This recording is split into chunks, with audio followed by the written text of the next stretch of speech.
This question asked us to match this trig equation with one of these graphs below. So we're going to use the process of elimination and see where we get.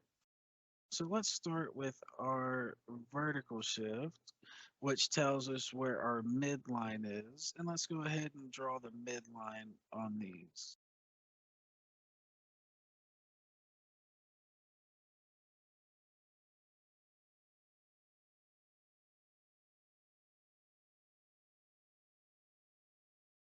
Okay, so notice these three graphs here have a midline of -1, so that means they're possible.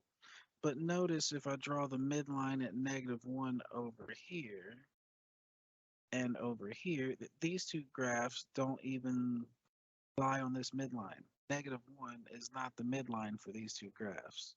The midline for this graph is up here at +1, and the midline for this graph is also up here at +1. So that immediately rules out this option and this option. The next thing we need to look at is our phase shift or horizontal shift.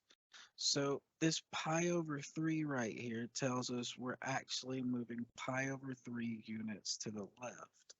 And basically everything's the opposite here. So if it's a minus pi/3, that would tell us we're moving pi/3 units to the right.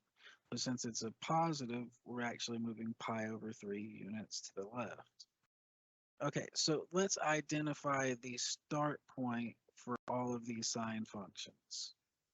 Okay, this right here would be a good start point to identify for this one. This one would be good for this one. And this one would be good for this one.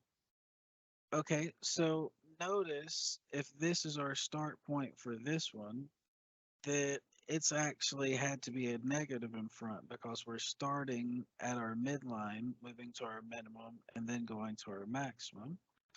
And also, this would be shifted to the right and not shifted to the left. The one we're looking for is shifted to the left. So that rules that out. And then notice this one down here, this one looks like it shifted pi/3, but it shifted pi/3 to the right. We're looking for one that shifted pi/3 to the left, which rules this one out. And then when we go to our last option, yes, it's shifted to the left, and this looks like this would be pi/3. Roughly, if we drew a line up here, this would be pi/3. This would be about pi/4, and then pi/6 would be even closer to 0. So yep, that looks right. And this right here would be our correct answer.